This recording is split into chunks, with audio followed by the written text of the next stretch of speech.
하늘에 계신 우리 아버지여, 이름이 거룩히 여김을 받으시오며 나라가 임하시오며 뜻이 하늘에서 이루어진 것 같이 땅에서도 이루어지이다.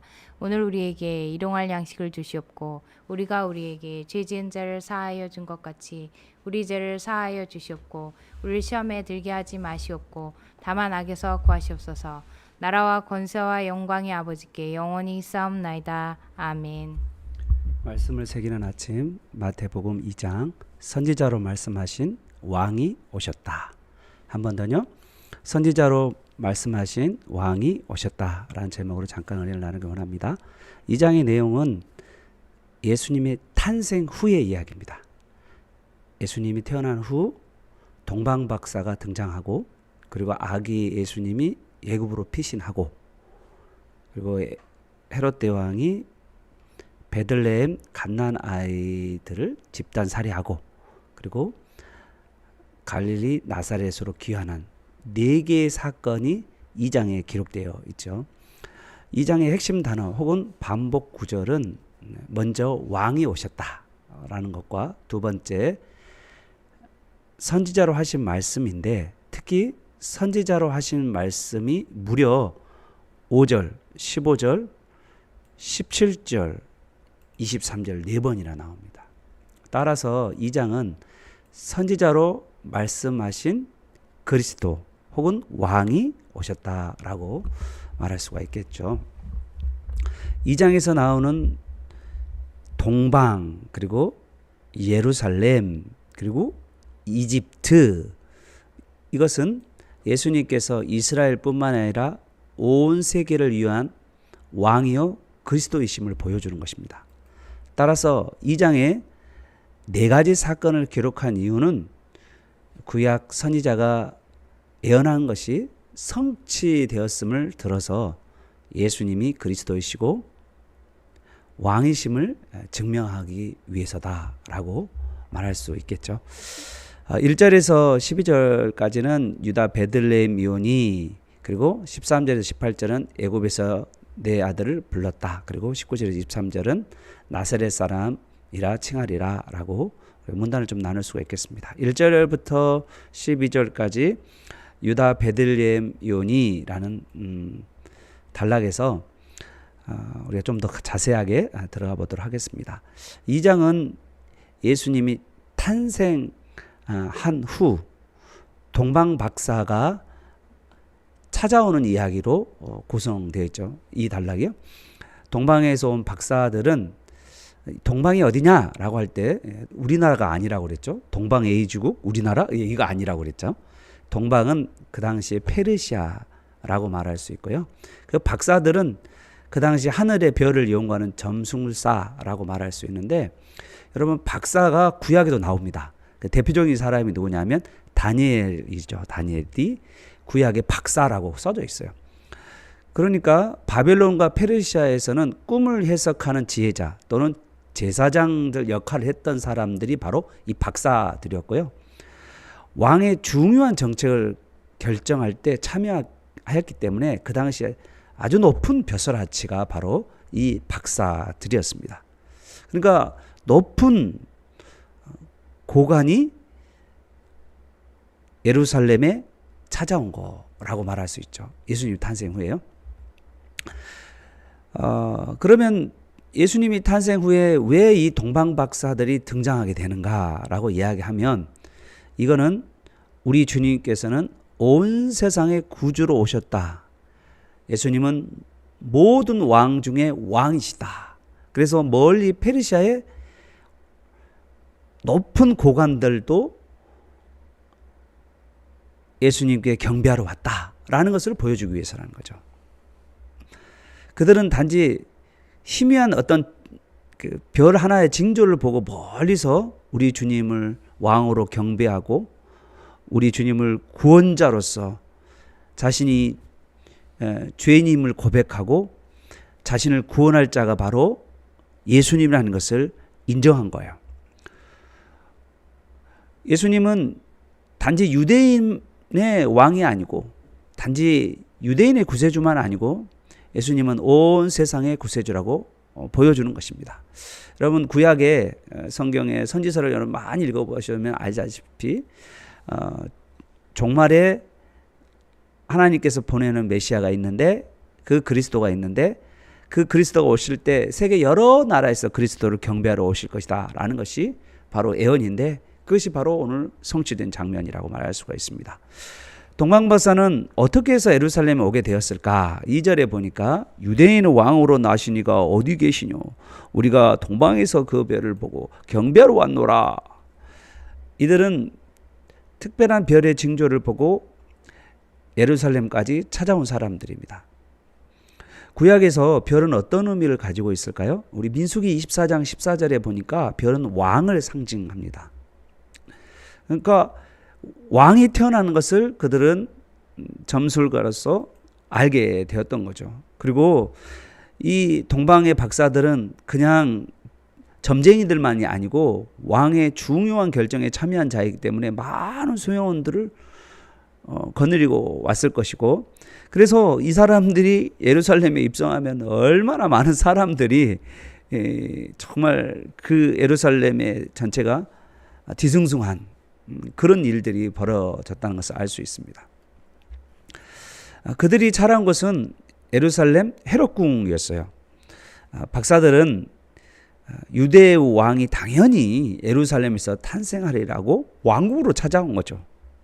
그 당시 유다 나라를 다스렸던 왕은 헤롯 대왕이었거든요. 이 헤롯 대왕은 원래 에돔 사람이었어요. 유대인이 아니에요. 에돔 사람인데 로마의 제가를 받고 유대 민족을 다스리는 왕이었다는 것입니다. 이 헤롯 대왕은 제사장과 선교관을 모아놓고 그들에게 물어봅니다. 4절에서 6절에 봅니까? 그리스도가 어디서 나겠냐 물으니 이르되 유대 베들레헴이오니 이는 선지자로 이렇게 기록된 바 또 유대 땅 베들레헴아 너는 유대 고을 중에서 가장 작지 아니하도다. 내게서 한 다스린 자가 나와서 내 백성 이스라엘 목자가 되리라. 아멘. 동방박사의 질문에 당황한 헤롯은요 그렇게 물어본 거죠. 그리스도가 어디서 나오겠느냐 그렇게 대사장과 서기관들에게 물어봤는데 그들은요 미가서 말씀 구약의 예언 미가서 5장 2절의 말씀을 그대로 인용합니다. 유대 땅 베들레헴이라고 대답하고 있는 거죠. 성경이 보여주는 이 놀라운 대조 오늘날에도 이게 일어나게 되는 거죠. 그럼 얼마나 좀 기가 막힌 일이죠. 제사장과 서기관들이 성경을 잘 아는데도 그러나 예수님 그리스도가 왔다라고 하는데도 그들은 거기서 경배할 생각을 하지 않고 있는 거죠. 오늘날도 마찬가지죠. 우리가 성경에 대하여 많은 것을 공부하고 알고 또 가르칠 수도 있지만 정말 성경 안에서 주님을 만나서 그분 앞에 무릎을 꿇고 경배하지 않고 정말 성경 안에서 주님을 만나지 못하는 비참함이 우리에게 있다는 거죠. 성경의 계시에 대해 유대인처럼 잘하는 사람이 어디 있겠어요? 그런데도 불구하고 그냥 별에서 조그만 징조 하나를 보고 먼 거리 찾아와서 하나님께 경배하는 동방박사는 있지만 그러나 이 유대인들은 정작 아기 예수님을 보러 동방박사를 따라서 베들레헴에 가지 않는 그 모습을 보게 되는 것이죠. 우리도 성경을 보면서 그 안에 예수님, 우리 하나님을 만나지 못하고 그냥 좋은 이야기처럼 이렇게 오늘도 좋은 이야기 들었다라는 것으로서 생각하는 분들이 참 많은데 우리가 성경 통해서 예수님을 만나고 예수님 앞에 경배하고 예수님 말씀에 순종하고 그분을 따라가는 저와 여러분 되시기를 바랍니다. 또 한 가지 동방박사가 새로운 사실을 알게 되는데 그건 뭐냐면 지금까지는 별이 그를 인도했는데 이제 선지자로 기록된 하나님의 말씀으로 왕이자 그리스도가 베들레헴에서 탄생했다는 사실을 알게 된 거예요. 동방박사는 예루살렘에 도착해서 이제 예루살렘 남쪽 걸어서 이렇게 많이 2, 3km밖에 안 되는 그런 거리에 있는 베들레헴까지 가게 되는데 그 베들레헴에 갈 때 별을 인도를 받는 것보다 먼저 확실한 기록된 말씀을 쫓아서 그 베들레헴으로 가게 되는 것입니다. 물론 별의 인도를 받긴 했지만 그러나 이제는 하나님의 말씀을 붙들고 그가 가게 되었던 거죠. 사랑하는 여러분, 여러분도 혹시 지금도 어떤 징조나 특별한 걸 찾고 계신 분이 있나요? 어떤 별을 보면서 희미하게 뭔가를 주님의 음성과 주님의 뜻을 찾고 있는 분이 있나요? 여러분, 그거를 두리번 찾지 마시길 바랍니다. 이제는 기록된 하나님의 말씀을 꽉 붙들고 살아가길 바랍니다.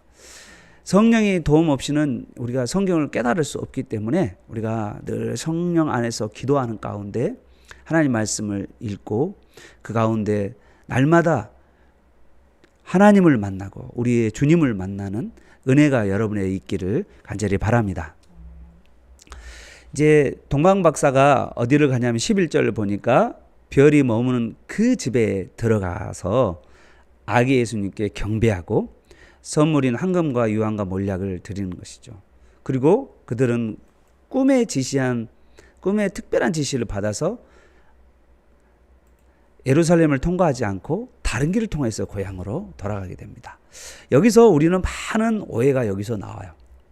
예수님이 태어난 곳을 많은 분들은 마구간 이렇게 이야기를 하는데 사실 마구간이라는 성경에 기록되어 있지 않아요. 그래서 그냥 그래도 구유에서 예수님이 나셨잖아요. 그런데 지금 11절에서는 이 마구간 구유가 아니고 어디냐면 집으로 들어갔다라고 이야기한 것 보면 예수님이 태어날 때가 아니고 이미 태어나고 나서 시간이 지난 후에 베들레헴에 있는 집으로 그들이 거처를 옮겼다라는 것을 알게 됩니다. 그리고 영어에 보면 여기 아기 예수께 경배했다라고 할 때 이 아기도 베이비가 아니고 child로 써져 있는 것을 보게 되면 벌써 예수님이 걸음마를 하는 단계, 거의 한 1년 정도 되지 않았을까라고 이야기합니다. 그러므로 여러분 많은 분들이 찬송가에서도 동방 박사가 왔을 때는 예수님이 태어날 때다라고 많은 분들이 생각하지만 실제적으로는 1년이나 지나서 되지 않았을까. 6개월이나 1년 정도 최소한 그렇게 후에 오지 않았나라는 것으로 우리는 할 수 있습니다. 이 요셉 집안이 갈릴리로 돌아가지 않고 이 베들레헴에서 정착한 것을 보게 되는 거죠. 이제 13절부터 18절까지는 애굽에서 내 아들을 불렀다라고 이야기했는데 이 단락에서 선지자가 말씀한 대로 두 가지가 성취돼요. 첫째는 아기 예수님이 헤롯의 음모를 피하여 애굽으로 간 이야기고요. 둘째는 헤롯 대왕이 베들레헴의 2살 이하의 아이를 살해하는 영아 살해 사건, 영아 학살 사건이 있는 거죠. 이 이상 모두가 이 두 사건 모두가 예수님이 그리스도임을 증거하는 사건이라는 걸 여러분 꼭 기억하시길 바랍니다. 먼저 아기 예수님이 애굽으로 피신한 사건이죠. 13절에 보면 그들이 떠난 후에 주의 사자가 요셉에게 현명하여 이르되 헤롯이 아기를 찾아 죽이려 하니 일어나 아기와 그의 어머니를 데리고 애굽으로 피하여 내가 내게 이르기까지 거기 있으라 하시니 아멘. 동방박사들이 떠나자마자 요셉이 꿈을 꾸게 되는데 천사가 나타나서 애굽으로 피하라고 이렇게 명령하죠.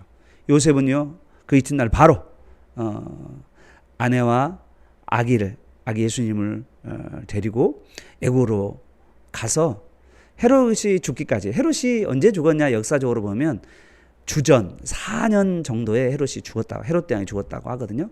그때까지 거기에 거하게 되는데 아마 그 기간이 이집트에서 머무는 시간은 오래지 않았을까라 봐요. 되게 한 1년 정도로 보고 있는데 그때 동방박사가 준 황금과 유황과 몰약으로 생활을 했지 않았나라는 생각이 듭니다. 15절에 보면 이제 헤롯 대왕이 죽게 되잖아요. 그럴 때까지 그 애굽에서 있다가 이제 15절에 보면 주께서 선지자를 통하여 말씀하신 바 애굽으로부터 내 아들을 불렀다 함이라를 이루려 하심이라 라고 이야기했죠. 이 15절의 이 말씀은 선지자 호세아로 하신 말씀을 성취하는 말씀입니다. 그러므로 예수님께서 애굽에 있는 피난교회 보이시죠? 애굽에 있는 이 피난교회에서 같이 시간을 보내면서 보이시죠? 애굽에 내려가서 호세아 말씀 11장 1절처럼 그런 말씀들을 그대로 성경에서 예수님이 애굽에서 올라오시는 이거는 구원자 출애굽 사건을 우리에게도 보여주는 사건이기도 하죠. 둘째로 헤롯 대왕이 베들레헴에 있는 2살 이하의 아이의 학살 사건한 사건이죠. 이 17절에 보니까 선지자 에레미야로 하신 말씀을 성취했다라고 말씀하고 있습니다. 이것도 사실은 정말 슬픔, 고통 이러한 것들이 구약에 예언된 대로 성취되었다라고 이야기하고 있는 거죠. 헤롯 대왕이 예수님을 죽이기 위해서 베들레헴에 영아를 사륙한 사건은 단지 헤롯의 잔인함만을 보여주는 것이 아니죠. 구약의 역사를 쭉 돌아보면 구약의 창세기 4장에 보면 가인이 아벨을 죽인 이래로 어떻게든지 예수 그리스도 메시아가 오시는 길을 막는 구약 전체 역사를 말하고 있는 거고 그것의 가장 결정적인 모습이 바로 예수님이 태어난 때 그리고 태어난 이후 예수님을 죽이려고 했던 구약의 전체 사건의 절정이 바로 이 사건이라는 거죠. 뱀의 후손이자 가인의 후손의 반역적 저항이 아주 분명하게 드러나 있는 거죠. 마귀 사탄은 계속해서 예수님의 오실 길을 저지해 왔고 이제 예수님이 오시자마자 그리고 오시고 이번에도 또 예수님을 직접적으로 죽이려고 하는 그것을 보게 됩니다. 오늘날 교회도요 원수 마귀의 모든 공격 가운데 우리가 살아가고 있어요. 우리가 정말 지혜롭고 또 순결하지 아니하면 우리가 언제든지 마귀 사탄의 유혹에 넘어갈 수밖에 없는 거죠. 그러므로 우리는 이 복음으로 전신갑주를 입고 그리고 말씀으로 원수를 대적하고 믿음을 지켜가는 그런 우리의 삶이 되기를 간절히 바랍니다. 19절에서 23절까지는 나사렛 사람이라 칭하리라 라고 이야기하죠. 이제 헤롯 대왕이 죽은 후에 요셉은 또 천사를 만나게 되죠. 꿈속에서. 그리고 천사는 다시 이스라엘로 돌아가라 라고 지시합니다. 20절에 보니까 아기와 그 어머니를 데리고 이스라엘 땅으로 돌아가라고 그렇게 되어 있죠. 이때 요셉은요 잔인한 헤롯 대왕의 아들 알켈라오가 유다 지역을 다스린다는 걸 듣고 되게 두려워합니다. 이 아버지도 잔인하지만 이 아켈라오도 엄청 잔인한 사람들이었거든요. 그런데 이 사람이 또 있다니까 똑같이 또 예수님을 죽이지 않을까라는 생각을 두려워하고 있을 때 22절과 23절에 다시 꿈에 천사의 지시를 받고 갈릴리 지방으로 가서 나사렛에 정착하게 됩니다. 선지자의 예언대로 예수님은 나사렛 사람이라 불릴 것이다. 이번에도 똑같이 선지자의 예언에 대한 이야기를 하잖아요. 그런데 문제는 구약에서 나사렛이라는 동네가 한 번도 언급되지 않았어요. 그런데 예수님은 나사렛에 거하셨고, 근데 그 나사렛은 어떤 곳이냐? 고통을 받는 자, 멸시를 당한 자, 흑암 중에 앉는 자들이 많이 있던 곳이에요.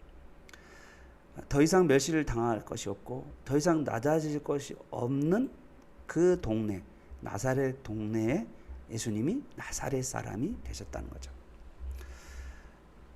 요한복음 1장에도 예수님을 나사렛 사람이라고 말하니까 어찌 나사렛에 선한 것이 나오리요 그러면서 천대받는 나사렛이라는 거죠. 그 천대받는 나사렛에서 예수님은 성장하셨다는 것입니다. 예수님은 이사야서 53장에 권한받은 종, 낮고 천한 우리의 구원자이심을 드러내고 있는 것입니다. 기도하겠습니다. 하나님 아버지, 우리 예수님은 유대인의 왕일 뿐만 아니라 이방인의 왕임을 찬양합니다. 우리가 날마다 예수 그리스도께 무릎을 꿇고 경배하고 순종하게 하옵소서. 이 땅에 악의 세력이 강한다 할지라도 하나님의 말씀이 반드시 이루어지고 또한 하나님께서 반드시 승리하실 것을 우리가 믿고 주님을 따르게 하여 주옵소서. 낮고 또 천대받은 구세주로 오셔서 아무도 돌보지 않고 관심 없는 사람에게 찾아오셔서 그들을 만나 주신 주님께서 또한 우리도 만나 주옵시고 또한 우리도 낮고 천대받은 사람들을 사랑하고 그들을 돕는, 그들을 인도하는 우리가 되게 인도하여 주옵소서. 평생 하나님의 말씀과 성령의 인도를 받아서 주님을 뜻을 이루어가는 복된 삶 살게 하여 주옵소서. 예수님의 이름으로 기도합니다. 아멘. 공동 기도 제목입니다. 성도들이 예배 속에서 하나님의 임재를 경험하고 서로 사랑하며 섬기는 믿음의 공동체로 세워지게 하소서. 담임 목사님과 교육자들, 부서 설교를 맡은 교사들이 말씀을 준비할 때 성령의 놀라운 은혜를 부어주시고 건강과 체력을 주소서. 교회의 자녀들이 예배를 통해 기쁨의 쉼을 경험하고 하나님이 주신 소명을 따라 믿음으로 살게 하소서. 함께 공동 기도 제목 그리고 개인 기도 제목 가지고 함께 기도하시겠습니다. 주여 도와주시고 인도하여 주시니 감사합니다.